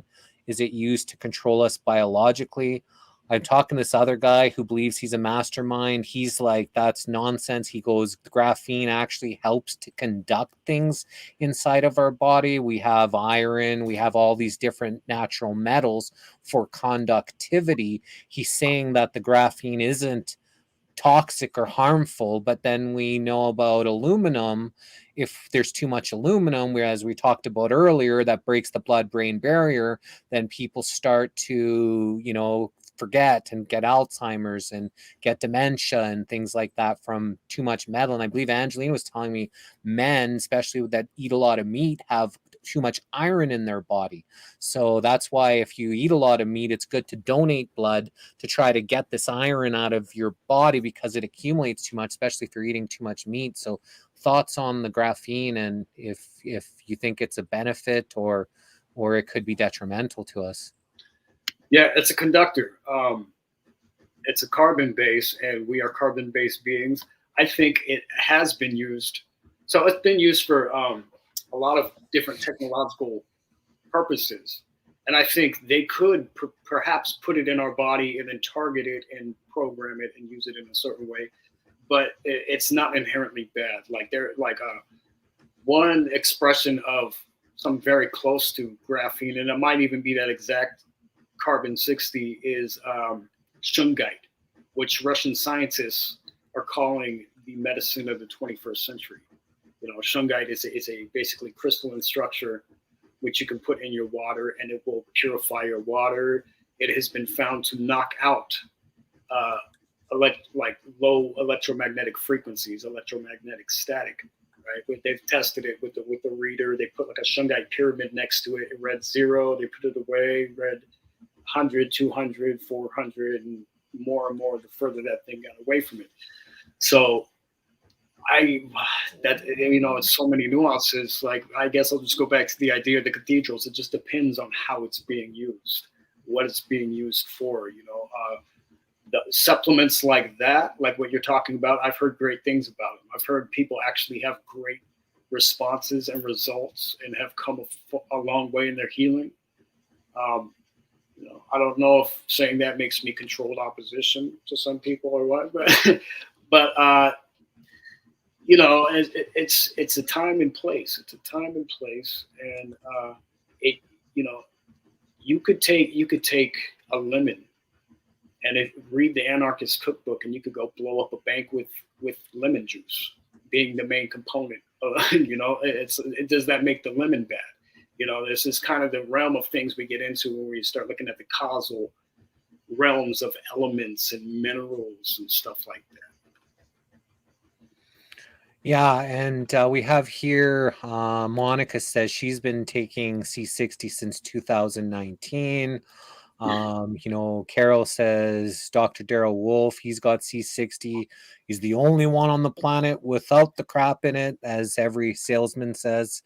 And, you know, but you know, some scientists kind of contacted me and was telling me about the carbon and putting this in. For me personally, you know, that because I got gifted a bunch of their products before we had them on.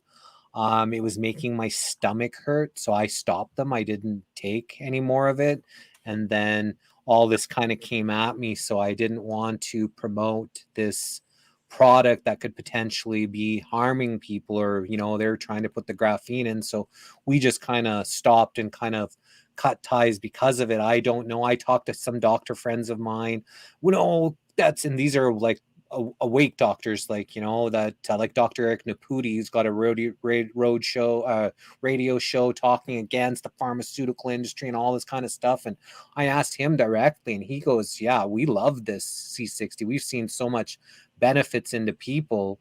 So it was hard for me to make that decision, but, you know, I just don't want to potentially be putting anything into somebody. And then, like I said, it made my stomach hurt. So I just, you know, we cut ties with that company that wanted to promote it through the missing link. Yeah, I mean, that makes sense. You know, if you can't vouch for it personally, then how could you promote it? Yeah. It could be many things, you know. I mean, I know some people who take like monoatomic elements, and some people thrive on them. Some people do great on them. For other people, they're like, I felt like I got poisoned. You know, so it's this whole array of, you know, is it, you know, personal kind of deal where, you know, everybody's different, or is it the source that you're getting it through and the purities or impurities or what, you know, what's going on there? There's a lot of factors in that, but I could hear you though on that one. If you can't really vouch for it, how could you promote it?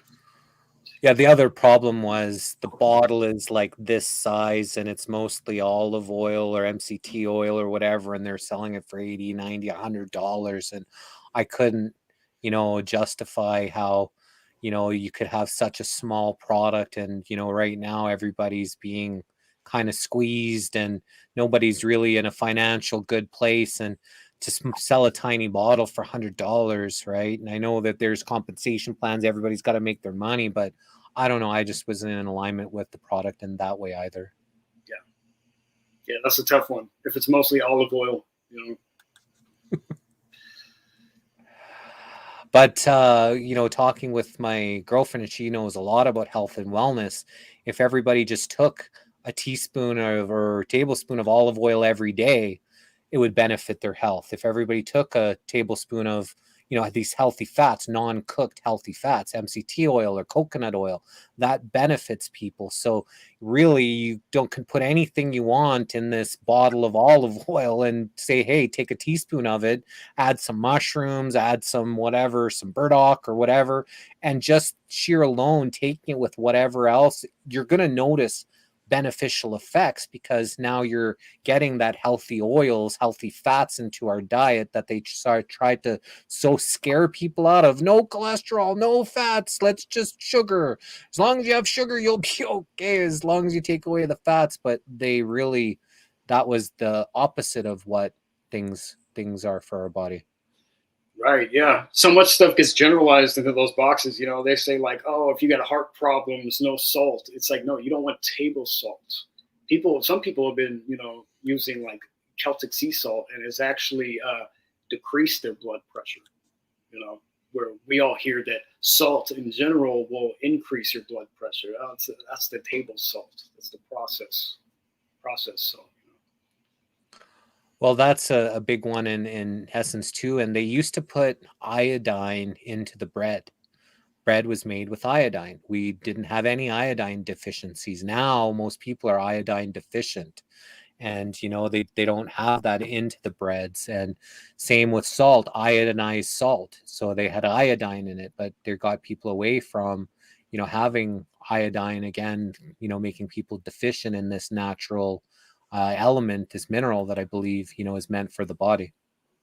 Yeah, I've heard great things about iodine. Our soil is so depleted, as you probably know, that it takes a little bit of adding things to, supplements and stuff like that for us to get the spectrum we're supposed to.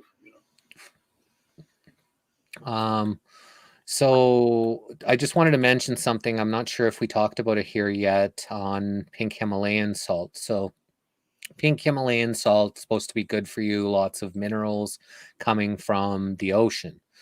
Yet most people that sell pink Himalayan salt, it's not pink Himalayan salt. It's actually comes from Pakistan. So how I found that out is someone I asked to buy the salt at Costco. They came back and it just said pink salt. It was the same, looked in the exact same package, the exact same thing that they've always sold, but it used to say pink Himalayan salt. So I'm like, this is strange. What the heck is this? Why did you get the pink salt instead of the pink Himalayan salt? So I did a little bit of research, and Costco is being sued right now because the packaging, it's not pink Himalayan salt, it's salt from Pakistan. It doesn't come from the Himalayas, but they're saying it's the best Himalayan salt on earth. So I was in this small shop that sells all these products. We're going to make natural sunscreens and all this kind of stuff. So I'm in there and they said pink Himalayan salt. And I said, is this real pink Himalayan salt or is this, the stuff from Pakistan? And there's like, I don't know. So he goes and researches and he's like, yeah, it's from Pakistan. And I was like, so, and this is out of a natural, like not a big box place or whatever. So a lot of the world is being sold on pink Himalayan salt when it's actually just pink salt from Pakistan. It's not actually Himalayan sea salt. So that I found that out by doing a little bit of research by, a purchase from Costco. Yeah. Labeling, huh? Labeling can be very deceptive, like I've thought before, what if a corporation bought the name organic and they just went by the name organic, so they could put their corporate name on everything, and by presumption we think it's meaning organic, as in this is an organic. No, this is brought to you by the company organic, and it's not organic at all. They supposedly did that in McDonald's with 100% beef. Everybody thought they were eating these burgers that were 100% beef. That's like, one, if you got to say that this burger is 100% beef but these other ones don't say it, well then what are the other burgers? And two, you find out that 100% beef was actually the name of the company that was putting out fake beef.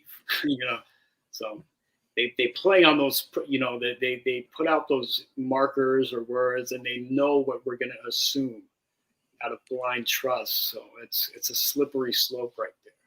There are companies out there that call themselves something organics, this organic. So automatically you think it's organic with the name as the company, and it doesn't mean that. So yeah, you're totally right. Have you heard of biochar? Jenna is saying, speaking of graphene, has your guest heard of the 55 benefits of biochar? I haven't, no. So biochar is when you burn things in the ash that comes like in a fire pit, and it comes this char, and people put that into their gardens from the burnt. And I guess that it really helps, to grow and to put stuff back into nutrients back into the soil. Yeah, I've never heard it called that, but yeah, like potassium phosphate and stuff like that. These are the things that you can start making like lye out of, and you can start kind of altering the alkalinity of your soil and stuff. Yeah, definitely. I've never heard of it called biochar, but yeah, a lot of alchemists would use just this ash, because you could take like potassium, right? They basically, that's where the word potash comes from, right? So you take the ash from that, you could mix it into some water, you start actually creating a lye, so you can use the lye to break down certain elements or what have you. But yeah. Elizabeth's asking, what about Faraday cages or ways to protect ourselves from negative frequencies? Do you know of something that can really help protect us from frequencies we cannot control? Faraday cages are a great way to do it, from what I've heard. Another great way to do that is shungite. crystal grids. Tesla plates are a great one. There's this guy, Chris. I'm drawing a blank on his last name. That's a bummer. But he sells basically some really good Tesla plates of different sizes. And the testings on these, same thing. They go in with the reader and they see that they knock out the EMF static up to, depending on the size of the plate, it could cover the whole span of your house. You can also get water purifiers. There are certain devices where you can just hook them onto the copper of like one of your pipes, and copper is conductive, so it'll circulate throughout your whole house and basically send that resonance through your whole house, making it like a shield of the EMF. So there's a lot of stuff out there you could do with that. But even more than that, I think like just us strengthening our own field, right? Our own aura, thickening our own, toroidal field around the body, which has a lot to do with our heart health, the heart chakra, if you want to call it. That is a main thing of us being protected from, this static and dissonance that's flowing through everything at the moment. What was this? Had another question, I think, here. I wanted to just say, like, Jody said, thanks for the information on the salt. I just looked at mine and from Pakistan. And a lot of people didn't know that. And I didn't know that. I always thought, yes, let's get the pink Himalayan salt. It's the best salt is this pink Himalayan. But it's actually salt made from Pakistan that doesn't come from the Himalayas. So like I said, Costco is being sued by that company that I went and that I told them, I said, yeah, you would probably think about putting that on your labeling, because if enough people know and tell you that you're selling this fake pink Himalayan salt with the wrong name on it, you could get in trouble as a business by that incorrect labeling. If you're not a part of the cabal, they seem to don't get trouble about anything that they do, and they got so much money and power, they just closed the company name. Like they had a chicken factory where they was putting arsenic into the chicken, and it was owned by a pharmaceutical company that were adding arsenic into the chicken while they were processing it. And so you're eating this chicken and getting a little bit of dose of arsenic. So hence you're going to be a little sicker. Your immune system's going to be weakened, so they can sell you more shit. And this is the level of, craziness that you would never think like that companies would do that. But as soon as they made a corporation a person, it took all morality out of the corporate, someone standing behind that company, behind a shell company, that they were able to do these things without, that person being, blacklisted for trying to do some of these devious behavior through these corporations. Most definitely. Yeah. And like you said, they change masks. So if they do get caught up in the court or whatever, that's all right. They'll just change the name. Like, IG Farben back in the day, back in Nazi Germany, was making anything from dyes we put in food to mustard gas. Later on, they changed their mask a couple times, and then their Monsanto. And then they changed it a couple more times in their Bayer. So we don't see that Monsanto is from Nazi Germany making mustard gas, and also now, genetically modifying food and crops. They don't want us to make those links, of course. It's not a very good correlation, mustard gas with fruits and vegetables, Yeah. Best way to purify water, you think? My favorite way to do it is to put shungite in it, a solid shungite stone, to put a little pinch of salt in it. Salt is a crystal. It can store the memory just like the water can. So the salt will dissolve, add like a crystalline layer to your water, and then you play frequency to it. And what the frequency can do, one of the best ways to do this is with a tuning fork, and just use it on the glass. And the frequency will soften the surface tension of the water. Now, when you drink it, it's almost gonna feel more watery than water usually does, which is really strange. But that's just because the surface tension is broken. And when the surface tension breaks, it can actually absorb into your cells like 100 times more efficiently, right? And the way it's meant to, like creeks and streams and everything. Those, you know, in nature, water is always crashing and moving against something, and that's breaking up the surface tension. That's how we're supposed to have water. But the water we drink, as some of you probably know, is it's like it could be sitting in that bottle still, a plastic bottle, for 2 years before you drink it. So it hasn't moved at all. So yeah, that's one of the best ways. There's ways to go about reverse osmosis. There's some good filters out there that you can get that can return it to 0 parts per million. Some that are pretty affordable. You don't really have to spend $200 on the best filter, but you can if you want to. But you can get a pretty decent filter for like $50, $60. It's gonna do enough justice for you to return it to that. Add some salt, maybe add some. You can add quartz, you can add amethyst crystals. There are a lot of crystals you shouldn't add to your water. I think I should probably throw that out there. A lot of crystals will leach elements into your water that you don't want in there. So the safe ones to stick to is quartz, amethyst, and shungite. And you want them to be tumbled stones, so you aren't drinking little chips of rocks, of course. Yeah, well, I was doing that quite often where I would just take some water and I would add some of my crystals, didn't know which, didn't know what. I just put them in and then I would put it out into the moonlight. So I'd have them in my windowsill collecting when it was the full moon. And then I would drink the water in the AM. And so I never got sick by any of the stuff that I put in there. Maybe intuitively I put the right ones in. But yeah, you have to be careful on what crystals you do, especially if you're going to drink, some of that water. Yeah. I did the exact same thing. I put my whole collection in the jar, not thinking and of differences and stuff like that. And I didn't get sick either. I think it's probably like maybe if you do it regularly for years or something, that might build up or something. But, Speaking of the water, so what we do is there's a website called findaspring.com, and you can find local areas that there is spring water around the world that is close to you. And so we go and we drive out and we collect. It's about an hour, 45 minutes, an hour drive to different places from where I'm at. Or even when I'm in Angeline City, it's like an hour and 15 minutes. But we drive there, we collect a whole bunch of water, actual spring water that comes from, a tube that comes. This is a real drinking spring water.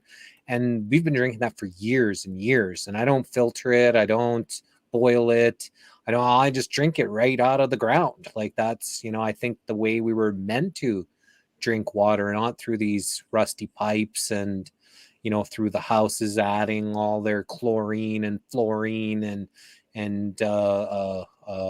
fluoride and all the other stuff that they're added. And then, pray that you're going to be healthy from drinking this kind of horrifically taken care of water, and not to mention the stuff that you mentioned in the bottles that leach things that's been sitting there for years. Yep. Yeah, water is supposed to curve. It's like if you look at feng shui, the curve is the feminine, and water is a feminine element, so it's supposed to have that curve to it. And when we have it running through the pipes in our house, it's right angles, it's L's, you know what I mean? And this actually literally compromises the structure of the water. Right, it destructures it to where it's not going to match the geometry of our body to where it optimally, assimilates with us. If you use something like crystals, salts, tuning forks, frequency, those are all things that can actually restructure the water to bring it back into a harmonic state. Yep, we're over 2 hours. This has been great. People have really appreciated. We have over 120 people here watching live right now. Any final thoughts, anything that maybe we didn't talk about that you wanted to maybe share today? Just let us know here before we wrap this up.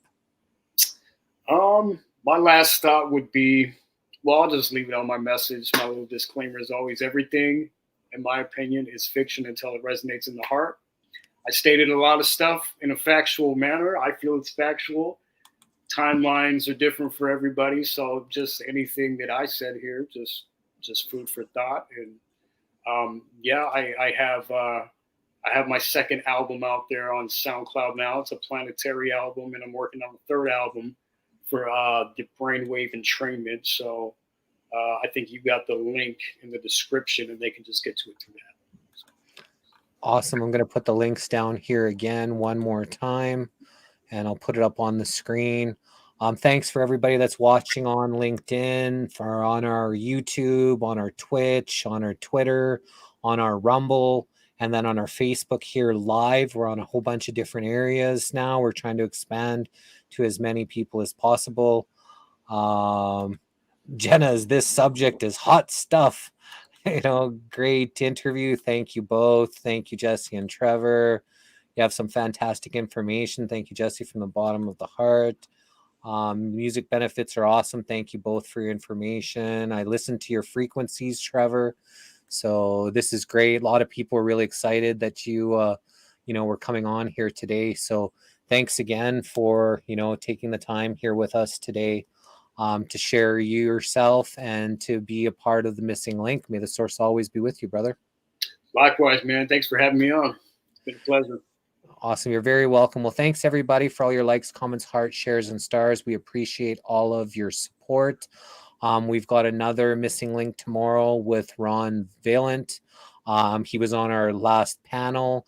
We've interviewed him a couple times. He wanted to have an open discussion about, faith, how he believes in the Bible and Christ and his religious beliefs. And he just wanted to have a discussion on that. I got a doctor's appointment tomorrow, so it's only going to be an hour tomorrow. So we'll see you back here on the Missing Link. And Trevor's last name is McGrath. I'm not sure if you can see it here at the bottom. I just put all the links again into the title. So great show, excellent info, Trevor. Thank you. Love from the Midwest Ontario. We've got people that watch from all around the world, lots in Africa and in Australia and in Europe. And so we just got such an amazing international audience that, your thoughts here and your information reaches all different parts of the earth. You're a great host, man. You deserve the broadcast. So yeah, excellent. Well, thanks, brother. We'll see you all again next time we see you back on the Missing Link.